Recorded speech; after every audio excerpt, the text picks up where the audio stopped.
Hello friends, എല്ലാവർക്കും നമസ്കാരം. എല്ലാവരും കാത്തിരിക്കുന്ന നിങ്ങളുടെ പുതുപുത്തൻ വിശേഷത്തിലേക്ക് ഏവർക്കും സ്വാഗതം. അങ്ങനെ നമ്മുടെ അശ്വിനും ലാവണിയും കൂടി ആ മീറ്റിംഗ് കൂടിക്കൊണ്ടിരിക്കുകയാണ്. കുറേ ക്ലയൻസും കാര്യങ്ങളൊക്കെ ഉണ്ട്. അവർ ആ പ്രൊജക്റ്റും കാര്യങ്ങളൊക്കെ ഇങ്ങനെ കാണിച്ചു കൊടുത്തു. എല്ലാവർക്കും വളരെ ഇഷ്ടപ്പെട്ടു കേട്ടോ. ഇതേ സമയം പുറത്ത് രേഷ്മ ഇങ്ങനെ സംസാരിച്ചുകൊണ്ടിരിക്കുകയാണ്. അത് സ്റ്റാഫ് ഉണ്ടല്ലോ, സംസാരിച്ചുകൊണ്ടിരിക്കുകയാണ്. ഏതോ ബ്യൂട്ടി പാർലറിൽ പോകുന്ന കാര്യമൊക്കെ വിളിച്ചുകൊണ്ടിങ്ങനെ ഇരിക്കുകയാണ്. അപ്പോൾ ആ സമയത്താണ് നമ്മുടെ ശ്രുതി അങ്ങോട്ടേക്ക് വരുന്നത്. രേഷ്മ മേഡം, ഈ പാക്കിംഗ് സെഷനിലേക്ക് ഞാനിപ്പോൾ വിളിച്ചിട്ട് കണക്റ്റ് ആവുന്നില്ല, അതെവിടെ, എന്താ പറ്റിയേ എന്നൊക്കെ ഇങ്ങനെ ചോദിച്ചു കഴിഞ്ഞപ്പോഴേക്കും എൻ്റെ പൊന്നു പെങ്കൊച്ച, നീ വേറെ എങ്ങോട്ടേലും ആരുടെയും പോയി അന്വേഷിക്കുക, എനിക്കറിയാൻ പാടില്ല എന്നൊക്കെ ചോദിച്ചു. ഞാനിവിടെ ഫോൺ വിളിച്ചോണ്ടിരിക്കുന്ന നിനക്ക് കണ്ടില്ലേ, പാക്കിംഗ് സെക്ഷനിലെ നമ്പർ വേണമെങ്കിൽ നീ അന്വേഷിച്ച് കണ്ടുപിടിക്കുക, എന്നോടാണ് ചോദിക്കുന്നത് എന്നൊക്കെ പറഞ്ഞിട്ട് ഈ പുള്ളിക്കാരി ശ്രുതിയോട് ദേഷ്യപ്പെടുക. ശ്രുതി എന്ത് ചെയ്തു, എൻ്റെ പൊന്നോ എന്ന് പറഞ്ഞിട്ട് ശ്രുതി അവിടെ നിന്ന് പോവാട്ടോ. എന്നിട്ട് ഫോണിൽ സംസാരിച്ചുകൊണ്ടിരുന്ന ആളോട് പറഞ്ഞു, ഇവിടെ കിളിപോയൊരു കേസ് വന്നിട്ടുണ്ട്, അത് എനിക്കിപ്പോൾ തല്ലിയാവുന്ന തോന്നണത്. എന്തായാലും ശ്രുതി അവിടെ നിന്ന് പോയിട്ടോ. പാക്കിംഗ് സെഷനിലെ നമ്പർ ഇനി ആരോട് ചോദിക്കുക, എങ്ങനെ കണ്ടുപിടിക്കുന്ന അറിയാതെ നമ്മുടെ ശ്രുതി ഇങ്ങനെ അലഞ്ഞു തിരിഞ്ഞ് ഓഫീസിനകത്തോടെ ഇങ്ങനെ നടക്കുകയാണ്. ആ സമയത്താണ് അവൾ ആ അത്ഭുതം കാണുന്നത്. കാരണം അവളുടെ കുട്ടിക്കൃഷ്ണൻ ഈ ഓഫീസിനുള്ളിൽ ഒരു കൃഷ്ണ വിഗ്രഹം കേട്ടോ. ഓടി അങ്ങോട്ടേക്ക് ചെന്നു കേട്ടോ. ഈശ്വരാ, എൻ്റെ കുട്ടിക്കൃഷ്ണ ഇവിടെ ഒളിച്ചിരിക്കുകയായിരുന്നോ? ഇങ്ങനെ ഒരാൾ ഇവിടെ ഉണ്ടായിരുന്നോ? ഞാൻ കണ്ടില്ലാലോ ഇതുവരെ. എന്താ ഇത്, ഇത്രയും പേരുണ്ടായിട്ടും നിൻ്റെ മുന്നിൽ ഒരു വിളക്ക് കത്തിച്ച് വെക്കാൻ ഒരാൾ പോലും ഇല്ലല്ലോ. എങ്ങനെ ആളുണ്ടാവാനാ? വാല തീ പിടിച്ച പോലെയല്ലേ ഇവിടുത്തെ ഓരോരുത്തർ നടക്കണത്. അതിനിടയിൽ ആർക്കാ നിൻ്റെ കാര്യം ഓർക്കാൻ സമയം? അല്ലേ കുട്ടിക്കൃഷ്ണ, നീ സങ്കടപ്പെടുകയൊന്നും വേണ്ട കേട്ടോ. ഞാനിവിടെ ഉള്ളിടത്തോളം കാലം ഞാൻ തിരി തെളിയിച്ചോളാം. ദേ, വിളക്കും എണ്ണയും തിരിയും ഒക്കെ ഇവിടെ ഉണ്ട്, എന്നിട്ടും കത്തിച്ചിട്ടില്ല എന്നൊക്കെ പറഞ്ഞു ഇവള് വിളക്ക് കത്തിച്ചിട്ട് കുട്ടികൃഷ്ണനോട് പ്രാർത്ഥിച്ചു, എൻ്റെ കൂടെ നിന്നേക്കണേ, ഇവിടെ പിടിച്ചു നിൽക്കാനുള്ളതിനുള്ള ശേഷിയൊക്കെ എനിക്ക് തരണം കേട്ടോ, അങ്ങനെയാണെങ്കിൽ ഞാൻ എന്നും ഇവിടെ ഉണ്ടാവും, വിളക്ക് കത്തിക്കാം കേട്ടോ എന്നൊക്കെ ഇങ്ങനെ പറയുകയാണേ. അതേ, രാവിലെ മുതൽ സിംഹക്കുട്ടിയുടെ വായിലകപ്പെട്ട സിംഹക്കുട്ടിയുടെ മുന്നിലകപ്പെട്ട ഒരു മാൻകുട്ടിയുടെ അവസ്ഥയാണ് എനിക്ക്. ഞാനേ ഒന്ന് പുറത്ത് പോയിട്ട് വരാട്ടോ, ഒരു 5 മിനിറ്റ്. ആരേലും എന്നെ അന്വേഷിച്ചാലും പറയണ്ട, ഞാൻ പുറത്ത് പോയേക്കുവാന്ന്. അത് ഇവിടുത്തെ ക്യാൻറ്റീനിൽ നിന്ന് ചായ കുടിക്കാമെന്ന് വെച്ചാൽ പറ്റില്ലോ, എന്നോ വിലയാണെന്നറിയാവോ. ഞാൻ പുറത്ത് ഏതെങ്കിലും കടയിൽ പോയി കുടിച്ചിട്ടേ ഇപ്പോൾ വരാട്ടോ. ഇതേ സമയം മീറ്റിംഗ് ഒക്കെ കഴിഞ്ഞിട്ട് ഇവർ പുറത്തേക്ക് ഇറങ്ങി. ആ ക്ലയൻസ് പുറത്ത് നിന്ന് അശ്വിനോട് ലാവണ്യോട് സംസാരിച്ചുകൊണ്ടിരിക്കുകയാണ്. നിങ്ങളുടെ ഭാഗത്തു നിന്നൊരു റെസ്പോൺസ് ഉണ്ടായതിനു ശേഷം മാത്രമേ ഞങ്ങൾ മറ്റു ക്ലയൻസിനെ ഇനി അപ്രോച്ച് ചെയ്യുള്ളൂ എന്ന് ലാവണ്യ ഇങ്ങനെ പറയാം. ഓക്കെ, ഡീൽ ഒരു 90% ഇപ്പം തന്നെ ഉറപ്പിക്കാം. പക്ഷെ ഒരു കാര്യം എന്ന് വന്ന ക്ലയൻസ് ഇങ്ങനെ പറയുകയാണ്, പ്രൊഡക്ഷൻ തുടങ്ങിക്കഴിഞ്ഞാൽ പിന്നെ ഞങ്ങളുടെ കമ്പനിക്ക് ലാക്ക് ഓഫ് സപ്ലൈ ഉണ്ടാകാൻ പാടില്ല, അത് നിർബന്ധമാണ്. അത് എഗ്രിമെൻറ്റിൽ ഒരു ക്ലോസ് ആയി തന്നെ വെച്ചിട്ടുണ്ടാകും. എപ്പോഴെങ്കിലും ഔട്ട് ഓഫ് സ്റ്റോക്കോ ലാക്ക് ഓഫ് സപ്ലൈയോ വന്നു കഴിഞ്ഞിട്ടുണ്ടെങ്കിൽ അത് നമ്മുടെ ബിസിനസ്സിനെ ബാധിക്കും എന്നൊക്കെ വന്ന ക്ലയൻറ്റ് പറയാം. നിങ്ങളുടെ ഭാഗത്തുനിന്നും അങ്ങനെയൊന്നും ഉണ്ടാവില്ലല്ലോ അല്ലേ? ഇത് കേട്ടോ അശ്വിന് ദേഷ്യം വന്നു കേട്ടോ. അപ്പോൾ ലാവണ്യ പറഞ്ഞു, നോ സാർ, അങ്ങനെ ഒരു കാര്യം ഞങ്ങളുടെ ഭാഗത്തു നിന്ന്. അപ്പോൾ സാർ കയറി ഇടപെട്ടു, അതെ അശ്വിൻ കയറി ഇടപെട്ടു. അതെ, ഈ ഗ്രൂപ്പിനെ കുറിച്ച് നിങ്ങൾ നന്നായിട്ട് അന്വേഷിച്ചിട്ടാണോ ഇങ്ങനെ ഒരു അസോസിയേഷന് ശ്രമിക്കുന്നത്? നിങ്ങളുടെ സംസാരം കേട്ടിട്ട് എനിക്ക് അങ്ങനെ തോന്നുന്നില്ലല്ലോ. പ്രൊഫഷണൽ ആൻഡ് പങ്ക്ച്വാലിറ്റി, അതാണ് ഞങ്ങളുടെ മോട്ടോ. സാറിൻ്റെ മോട്ടോ അതാണ്. അതുകൊണ്ട് ഒരു കാര്യം തീരുമാനിച്ചു കഴിഞ്ഞാൽ പിന്നെ അതിൽ നിന്ന് ഈ കമ്പനിക്ക് പിന്നോട്ട് പോക്കില്ല എന്നൊക്കെ പറഞ്ഞ് വലിയ കാര്യം പറഞ്ഞുകൊണ്ട് നിൽക്കുക. പറയുന്ന കാര്യങ്ങൾ മാത്രമേ ഈ കമ്പനിയിൽ നടക്കാറുള്ളൂ. ദാറ്റ് മീൻസ് ഇവിടെ അരുതാത്തതൊന്നും സംഭവിക്കാറില്ല എന്ന് പറഞ്ഞ് തീർന്നതും ഫയർ അലാറം അങ്ങോട്ട് അടിക്കാൻ തുടങ്ങി. ഈ കൂന്നും പറഞ്ഞിട്ടങ്ങ് അടിക്കാൻ തുടങ്ങിയിട്ട് പേടിച്ചു പോയിട്ടോ. ഓഫീസിലുണ്ട് എല്ലാവരും അന്തം വിട്ടിങ്ങനെ നോക്കുക. പെട്ടെന്ന് തന്നെ കുറച്ച് വെള്ളം അങ്ങോട്ട് ചാടാൻ തുടങ്ങി. അപ്പോൾ ഫയർ അലാറം വന്നത് മറ്റേ ആ ഒരു വിളക്ക് കത്തിച്ചതിൻ്റെ ആ വിളക്കിൻ്റെ ചൂട് തട്ടിയിട്ടാണ് ഫയർ അലാറം വർക്ക് ചെയ്തത്. എന്തായാലും ഫയർ അലാറം വർക്ക് ചെയ്തപ്പോൾ തീ കെടുത്താനുള്ള വെള്ളവും വന്നു തുടങ്ങി. എന്തായാലും നമ്മുടെ അശ്വിനും ക്ലയൻസും ലാവണിയൊക്കെ നനഞ്ഞ് കുളിച്ചു കേട്ടോ.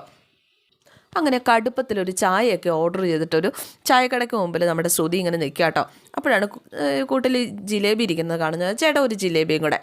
അങ്ങനെ ചായയും ജിലേബിയൊക്കെ മേടിച്ച് കഴിച്ചുകൊണ്ട് ഇങ്ങനെ നിൽക്കുക. കുട്ടി എവിടെ നിന്നാണ്? ഇതിനു മുമ്പ് കണ്ടിട്ടില്ലല്ലോ. ഞാനിവിടെ ASR കമ്പനിയിലാണ് വർക്ക് ചെയ്യുന്നത്, ഇന്ന് പുതിയതായിട്ട് ജോയിൻ ചെയ്തതേ ഉള്ളൂ. ഓ അത് ശരി. അല്ല, ചായയും കോഫിയൊക്കെ അവിടുത്തെ ക്യാൻറ്റീനിൽ തന്നെ കിട്ടുമല്ലോ? അത് കിട്ടും, പക്ഷേ ചായ നല്ല കടുപ്പത്തിൽ വേണം. അവിടെ മെഷീൻ കോഫി അല്ലേ ഉള്ളൂ? ഓ അത് ശരിയാട്ടോ. മോളിനി എന്നും വന്നാൽ മതി എന്നൊക്കെ പറഞ്ഞിട്ട് ചായ കൊടുക്കുകയാണ്. ചായ ഇഷ്ടപ്പെട്ടോ എന്ന് ഇങ്ങനെ ചോദിക്കുകയാണ്. ചായ സൂപ്പർ, പക്ഷേ ജിലേബി പോരാ. ഇങ്ങനെയല്ല കേട്ടോ ജിലേബി ഉണ്ടാക്കണത്. ഒരു ദിവസം ഞാൻ പഠിപ്പിച്ചരാട്ടോ ജിലേബി എങ്ങനെയാണ് ഉണ്ടാക്കണതെന്ന്, സൗകര്യം പോലെ. മോൾക്ക് അതൊക്കെ അറിയോ? ആ ഒരു ദിവസം ഞാൻ നല്ലൊരു ജിലേബി ഉണ്ടാക്കി കൊണ്ടുവരാം ചേട്ടനേട്ടാ. അപ്പോൾ ആയിക്കോട്ടെ എന്ന് പറഞ്ഞിട്ട് ഇതൊക്കെ കഴിഞ്ഞു. എന്നിട്ട് ഇവള് കാശും കൊടുക്കുകയാണ്. ഇതേ സമയം നമ്മുടെ ASR അശ്വിൻ സായിറാം നനഞ്ഞ് കുളിച്ചിങ്ങനെ നിൽക്കുകയാണ്. ദേഷ്യത്തോടെ മുടിയെന്നൊക്കെ വെള്ളം ഇങ്ങനെ ഇറ്റിറ്റ് വീണുകൊണ്ടിരിക്കുകയാണ്. ലാവണ്യ കൊണ്ടുപോയി ടവൽ കൊടുക്കുക. ASR ദാ ടവൽ എന്നൊക്കെ പറഞ്ഞത് എങ്ങനെയാണ് സംഭവിച്ചതെന്ന് അറിയാൻ പാടില്ല, എന്തായാലും ഫയർ അലാറം അടിച്ചത് എങ്ങനെയാണെന്ന് അറിയത്തില്ല എന്നൊക്കെ പറഞ്ഞുകൊണ്ട് ഇങ്ങനെ നിൽക്കുന്ന സമയത്താണ് ഓഫീസിലൊരു സ്റ്റാഫ് വന്നിട്ട് ആ വിളക്ക് കത്തിച്ച കാര്യവും അത് കണ്ടിട്ടാണ് അതിൻ്റെ ഹീറ്റ് തട്ടിയിട്ടാണ് ഫയർ അലാറം ഓണായത്. അത് ആരാ കത്തിച്ചതെന്ന് അറിയത്തില്ല എന്നൊക്കെ ഇങ്ങനെ പറയാണ്. ഏത് ഇഡിയറ്റാണ് അത് ചെയ്തതെന്ന് എനിക്ക് അറിഞ്ഞേ പറ്റുള്ളൂ എന്നും പറഞ്ഞിട്ട് അശ്വിൻ ഓർഡറും ഇട്ടു. എന്തായാലും പിന്നെ കാണിക്കുന്നത് നമ്മുടെ ശ്യാം ശ്രുതിയുടെ വീട് തപ്പി വരാണ്. അങ്ങനെ ശ്രുതിയുടെ വീട്ടിലെത്തി കോളിംഗ് ബെൽ അടിച്ചു. അമ്മായി ഇറങ്ങി വന്നു. അമ്മായി ഇറങ്ങി വന്നപ്പോൾ ഇത് ശ്രുതിയുടെ വീടല്ലേ എന്ന് ഇയാളിങ്ങനെ ചോദിക്കുക. ശ്രുതിയുടെ വീടോ? ഇന്ന് നീ അങ്ങോട്ട് ഉറപ്പിച്ചാൽ മതിയോ? അല്ല നീ ആരാ? ഹാ ശ്രുതിയുടെ വീടാണെങ്കിലും അപശ്രുതിയുടെ വീടാണെങ്കിലും നിനക്കെന്താ ഇവിടെ കാര്യം? അയ്യോ എന്നെ തെറ്റിദ്ധരിക്കല്ലേ മാഡം, ഞാൻ ഈ പാലക്കാട് നിന്ന് വന്ന ശ്രുതി എന്ന് പറയുന്ന ചേച്ചി പ്രീതി. ഓഹോ, അപ്പം എല്ലാം അന്വേഷിച്ച് പറക്കിയിട്ടാണല്ലേ നീ ഇങ്ങോട്ടേക്ക് വന്നിരിക്കുന്നത്. എല്ലാം അറിയാം, ചരിത്രം മൊത്തം പഠിച്ചു വെച്ചിട്ടാണ് ഇറങ്ങിയിരിക്കുന്നത് അല്ലേ? അപ്പോഴേക്കും അത് ഞാൻ പാലക്കാട്ടിൽ നിന്നും പട്ടാമ്പിയിൽ നിന്നൊക്കെ ഇവിടെ പലരും വന്ന് താമസിച്ചു വന്നിരിക്കും. അതൊക്കെ ചോദിക്കാം. നീ ആരാടാ? എന്താടാ നിനക്ക് വേണ്ടത്? അപ്പം നിങ്ങളിങ്ങനെ ചൂടാവാതെ, ഞാൻ കള്ളനോ കൊലപാതകയോ ഒന്നും അല്ല, നീ ആരാണെങ്കിലും എനിക്കെന്താടാ എന്നൊക്കെ ചോദിച്ചു അമ്മായി ദേഷ്യപ്പെടുക. ഓരോ തട്ടിപ്പ് ഉടായ്പ കൊണ്ട് പട്ടാപ്പകൽ വീട്ടിൽ കയറി വന്ന് തോന്നിവാസം കാണിച്ചാൽ ഒന്ന് പോയടാ എന്നൊക്കെ പറഞ്ഞിട്ട് ഇവരെ ഓടിക്കുകയാണ് കേട്ടോ. അവൻ എന്ത് ചെയ്തു? പതുക്കെ അങ്ങ് ഇറങ്ങി പോകാൻ തുടങ്ങുക. ഈ പെണ്ണുമ്പോളെ അടുത്ത് നിന്നിട്ട് കാര്യമില്ലാന്ന് മനസ്സിലായിട്ട് അങ്ങനെ ഈ ശ്യാമങ്ങ് മുറ്റത്തേക്ക് ഇറങ്ങിയതും അകത്തേക്ക് കയറി വന്ന അമ്മായി അവിടെ തട്ടിപ്പറഞ്ഞടിച്ച് വീണു. അയ്യോ എൻ്റെ കൃഷ്ണ, എൻ്റെ നടുപോയേ എന്ന് പറഞ്ഞ് അവിടെ കിടക്കുക. അപ്പോൾ അവൻ പിടിച്ചെഴുന്നേൽപ്പിക്കാൻ നോക്കിയപ്പോഴേക്കും വീട് എന്നെ തൊടണ്ടാന്ന്. ഈ സമയത്ത് ഇങ്ങനെ വാശി കാണിക്കാതെ എഴുന്നേറ്റ് എവിടെയെങ്കിലും ഇരിക്കാൻ നോക്കും, ഞാൻ സഹായിക്കാം എന്നും പറഞ്ഞിട്ട് അമ്മായിയെ അവിടെ പിടിച്ചിരുത്തുക. അയ്യോ എൻ്റെ കൃഷ്ണ, എൻ്റെ കാലേതും പറഞ്ഞിട്ട് കാലിന് വേദന. അപ്പോഴേക്കും അവൻ പതുക്കെ അത് വലിച്ചു വിടാനൊക്കെ ആയിട്ട് നോക്കുകയാണ്. വിഷമിക്കണ്ടെന്നേ, കാലിൻ്റെ മടമ്പ് തെറ്റിയതായിരിക്കും, എപ്പം ശരിയാക്കി തരാം എന്നും പറഞ്ഞിട്ട് അവനൊരു തിരി കൊടുത്തു. തിരി കൊടുത്തപ്പോൾ ഒന്ന് പെട്ടെന്ന് വേദനിച്ചെങ്കിലും പിന്നെ അതങ്ങോട്ട് ശരിയായി കേട്ടോ. വേദന പോയില്ലോ? അതല്ലേ ഞാൻ പറഞ്ഞത്, വേദന ഇപ്പോൾ പോകുന്നു, ഇപ്പം ശരിയായില്ലേ? ആഹാ, നീ ഏതാണ്ടാ വല്ല നാട്ടുവൈദ്യനെ മർമാണിയോ വല്ല ആണോ? എന്താ എന്നെ കണ്ടിട്ട് അങ്ങനെ തോന്നുന്നുണ്ടോ അമ്മായിക്ക്? ഞാനെങ്ങനെയാടാ നിൻ്റെ അമ്മായി ആവണേ? അല്ല, ഈ ശ്രുതിയുടെയും പ്രീതിയുടെയും അമ്മായി അല്ലേ, അതുകൊണ്ട് ഞാനങ്ങനെ വിളിച്ചു എന്നേ ഉള്ളൂ. സമ്മതിച്ചു എന്നും പറഞ്ഞിട്ട് അമ്മായി അവിടെ ഇരിക്കുക. അമ്മായി, എൻ്റെ പേര് ശ്യാം എന്നാണ്, ഞാൻ തൊഴിൽ കൊണ്ട് ഒരു വക്കീലാണ്.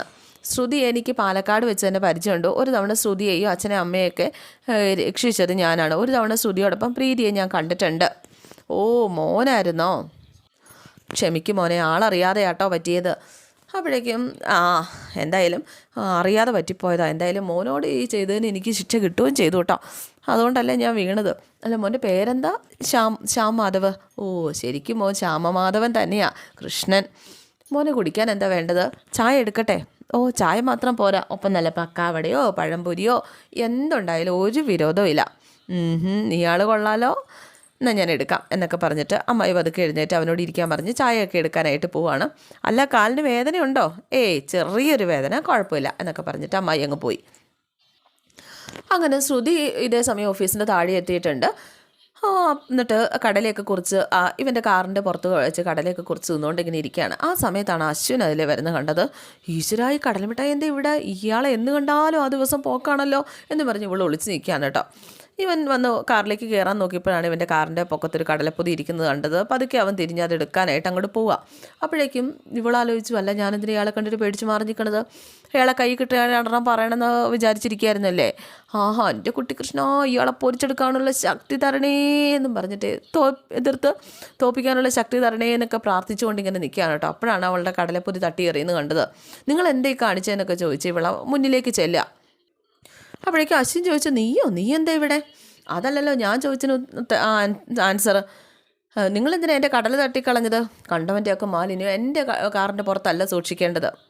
ഹലോ, നിങ്ങളോട് എന്തെങ്കിലും രണ്ട് വാക്ക് സംസാരിക്കാൻ കാത്തിരിക്കുകയായിരുന്നു. അപ്പോൾ അശ്വിൻ പറഞ്ഞു, ഇന്ന് നീ അതിന് ശ്രമിക്കണ്ട, അതിന് ശ്രമിച്ചാൽ അതിൻ്റെ ഭവിഷ്യത്ത് നിനക്ക് തന്നെയായിരിക്കും. നിങ്ങളെന്താ മിസ്റ്റർ എന്നെ വരട്ടാണോ? നോക്കുക, നിങ്ങളുടെ ഭീഷണിയോ ഉമ്മാക്കിയോ ഒന്നും ഇനി എന്നോട് വേണ്ട കേട്ടോ. ഇത് നിങ്ങൾ കണ്ണുരുട്ടി പേടിപ്പിക്കൊന്നും വേണ്ട. ഞാൻ സീരിയസ് ആയിട്ട് പറഞ്ഞതാ, സീരിയസ് ആയിട്ട്. ഞാൻ നിങ്ങളെ അന്വേഷിച്ച് നടക്കാമായിരുന്നു. എനിക്ക് നിങ്ങളുടെ അഡ്രസ്സ് വേണം. ഓഹോ, നിന്നെപ്പോലുള്ളവർ അന്വേഷിച്ചില്ലെങ്കിലേ അത്ഭുതമുള്ളൂ. അഡ്രസ്സ് അറിഞ്ഞിട്ട് വേണമല്ലോ വീട് തിരക്കി വന്ന് ഗർഭസത്യാഗ്രഹം ഇരിക്കാൻ. ദേ മിസ്റ്റർ, മര്യാദയ്ക്ക് സംസാരിക്കണം കേട്ടോ. നിങ്ങൾ ആരാന്ന് നിങ്ങളുടെ വിചാരം? നിങ്ങൾ ആരാ? ലോകത്ത് നിങ്ങളെക്കാൾ വലുതായിട്ട് ഒന്നുമില്ല എന്ന് ചിന്തിക്കുന്നത് തന്നെയാണ് ഏറ്റവും വലിയ വഷളത്തരം എന്നൊക്കെ പറഞ്ഞ് വഴക്കൂടുകയാണ്. അച്ഛൻ ദേഷ്യത്തോടെ അവിടെ നിന്ന് കാറിൽ കയറി ഇങ്ങോട്ട് പോകാൻ തുടങ്ങുകയാണ്. ഇവളോട് ഇനി സംസാരിച്ച് നിന്നിട്ട് കാര്യമില്ലെന്ന് മനസ്സിലായി. അവൻ കാറിലേക്ക് കയറിയിട്ട് അവൾ വിടൂല കേട്ടോ. അവൾ വിൻഡോ ഗ്ലാസ്സിനിട്ട് തട്ടിക്കൊണ്ടിങ്ങനെ ഇരിക്കുകയാണ്. അവൻ അന്നേരത്തിന് വിൻഡോ ഗ്ലാസ് താത്തി. ഹലോ മിസ്റ്റർ, നിങ്ങളോടെ പറഞ്ഞത് അഡ്രസ്സ് തരാൻ. എനിക്ക് മാന്യമായിട്ടുള്ള ഒരു ഉദ്യോഗമുണ്ട് ഇപ്പോൾ. ഉദ്യോഗമോ നിനക്കോ? നിന്നെപ്പോലുള്ള ഫ്രോഡുകൾക്ക് ആരടി ജോലി തരുന്നത്? ഏയ് മിസ്റ്റർ, സൂക്ഷിച്ച് സംസാരിക്കണം. മാന്യനെ പറ്റി അപവാദം പറഞ്ഞിങ്ങനെ നടക്കരുത്. അയ്യോ, ആരാണാവോ ഈ മാന്യ? നിനക്ക് ജോലി തന്നവരാണോ മാന്യൻ? ഏതൊരു കാശുകാരനെ കറക്കി എടുത്തിട്ടുണ്ട്. അതാ നിനക്ക് ഇത്രയും അഹങ്കാരം. ഛേ, എന്തോ എത്ര ചീപ്പായിട്ട് സംസാരിക്കാൻ നിങ്ങളെപ്പോലുള്ളവർക്ക് മാത്രമേ കഴിയുള്ളൂ. ദേ, ഇനി ഒരക്ഷരം എൻ്റെ ബോസിനെ കുറിച്ച് പറഞ്ഞാലുണ്ടല്ലോ, നിൻ്റെ അല്ലേടി ബോസ്. നിന്നെപ്പോലൊരു ഫ്രോഡിനെ ജോലിക്ക് വെച്ച അയാളുടെ ഗതി അതോ ഗതിയായിരിക്കും. ഏതായാലും അയാൾ നിങ്ങളെക്കാൾ മാന്യം തന്നെയാണ്, അതെനിക്ക് ഉറപ്പാണ്. ആ ഉറപ്പേ എനിക്കില്ല. അഡ്രസ്സ് തരാൻ പറ്റിയില്ലെങ്കിൽ വേണ്ട. എപ്പോഴെങ്കിലും നിങ്ങൾക്ക് തരാനുള്ള പണമായിട്ട് ഞാൻ നിങ്ങളെ തേടി വന്നിരിക്കും, അതുറപ്പ് എന്ന് അവൾ തറപ്പിച്ചിങ്ങനെ പറയുകയാണ്. എന്നിട്ട് അവൾ അങ്ങോട്ട് പോകാൻ തുടങ്ങിയപ്പോൾ അവളുടെ ഷോൾ കയറി അതിൻ്റെ ആ കണ്ണാടിയിൽ കുടുങ്ങിയിട്ടോ. എന്നിട്ട് വലിച്ചെടുക്കാനായിട്ട് അവൾ നോക്കുക. പക്ഷേ എന്ത് ചെയ്താൽ പറ്റുന്നില്ല. എടി, നീ എൻ്റെ കാറ് നശിപ്പിക്കാനാണോ ഭാവം? ലോകത്ത് പണമുള്ളത് നിങ്ങളുടെ കയ്യിൽ മാത്രമാണെന്ന് വിശ്വസിക്കരുത്. പണം ഉണ്ടായിട്ട് മാത്രം കാര്യമില്ല. മനുഷ്യനായാലേ കുറച്ച് സംസ്കാരത്തോടും അന്തസ്സോടും കൂടി പെരുമാറാനും കൂടെ പഠിക്കണം. നിങ്ങളെ സംബന്ധിച്ച് ഇത് രണ്ടും ഇല്ലാന്നേ നിങ്ങളെ കണ്ട നിമിഷം തന്നെ എനിക്ക് മനസ്സിലായതാ എന്നൊക്കെ ഇങ്ങനെ പറയുകയാണ്. എന്തായാലും അവൻ കാറിന് പുറത്തേക്ക് ഇറങ്ങി വന്ന് അവളുടെ ഷോള് കീറിയിട്ട് അവൻ വണ്ടി എടുത്തോട്ട് അങ്ങോട്ട് പോയിട്ടോ. ശോ, എന്ത് കഷ്ടമാണ്, എന്ത് തമ്മാടിത്തരമാണ് കാണിച്ചത്. രണ്ടെണ്ണോടെ പറയണ്ടായിരുന്നു. സമയത്തിനൊന്നും കിട്ടിയില്ല. എന്തായാലും അയാളുടെ കാശ് കൊടുക്കാൻ പോകുമ്പോൾ ഈ ഷോളിൻ്റെ 350 രൂപ കുറച്ചിട്ട് അയാൾക്ക് കൊടുക്കുകയുള്ളൂ. കാടല മുട്ടായി, കണ്ണിച്ചോറില്ലാത്തവൻ എന്നും പറഞ്ഞ് എനിക്ക് കൈയും കൊടുത്തിങ്ങനെ നിൽക്കുക. യോ, എൻ്റെ ജോലി ഈശ്വര, അവിടെ എന്തായി കാണുമെന്തോ എന്നും പറഞ്ഞിട്ട് ഇവളോ അകത്തേക്ക് ചെന്ന് കഴിഞ്ഞപ്പോഴേക്ക് ഈ ഓഫീസിൽ ആരെ ഇത്ര വിഡ്ഢിത്തരം ചെയ്തേനെ എനിക്ക് മനസ്സിലാകാത്തത്. കഷ്ടം എൻ്റെ രേഷ്മയെ. നീ ആ സമയത്ത് സാറിൻ്റെ മുഖം ശ്രദ്ധിച്ചോ? ശരിക്കും ദേഷ്യം കൊണ്ട് ചുവന്ന് പഴുത്തു. ഈ രചനയും രേഷ്മയും കൂടി ഓഫീസിലുള്ള 2 പേരാണ്. അവരിങ്ങനെ സംസാരിച്ചുകൊണ്ടിങ്ങനെ ഇരിക്കുകയാണ്. ഇതിനെക്കുറിച്ചൊക്കെ വിളക്ക് കത്തിച്ചതിനെക്കുറിച്ചൊക്കെ ഇങ്ങനെ സംസാരിച്ചുകൊണ്ടിങ്ങനെ ഇരിക്കുക. ലാവണ്യ പോലും സംസാരിക്കാൻ പോയിട്ടില്ല. ഉടനെ ഒരു പൊട്ടിത്തെറി ഉറപ്പാണ്. ആ സമയത്താണ് ശ്രുതി അങ്ങോട്ടേക്ക് കയറി വരുന്നത്. ശ്രുതി വന്നപ്പോൾ അവിടെയൊക്കെ ക്ലീൻ ചെയ്ത് തുടച്ചുകൊണ്ടിരിക്കുകയാണ് സ്റ്റാഫൊക്കെ കൂടിയിട്ട്. ശ്രുതി അന്നേരത്തിന് തെന്നി വീഴാൻ പോയിട്ടോ. ഇതെന്തുവാ ഇത് എന്ന് ചോദിച്ചു ശ്രുതി. നീ ഇതെവിടെയായിരുന്നു? ഞാനൊന്ന് പുറത്തേക്ക് പോയതായിരുന്നു. അല്ല, ഇതെന്ത് പറ്റി? ഇവിടെ ഇതെന്താ സംഭവിച്ചത്? അപ്പം അത് ശരി, നീ ഇവിടെ നടന്നൊന്നും അറിഞ്ഞില്ല. ഏതൊരു ഫൂള് ആ ഭഗവാന്റെ മുമ്പിൽ വിളക്ക് കൊളുത്തി വെച്ചു. അതുകൊണ്ട് ഫയർ അലാറം ഓണായിട്ട് ഇവിടെ മൊത്തം വെള്ളം തെറിപ്പിച്ചു. നമ്മുടെ ശ്രുതി ഞെട്ടിയിട്ടോ. ശ്രുതിയാണല്ലോ ആ കാര്യം ചെയ്തിരിക്കുന്നത്. എന്തായാലും ഇന്നത്തെ എപ്പിസോഡ് ഇവിടെ അവസാനിക്കുകയാണ്. C okay, thank you.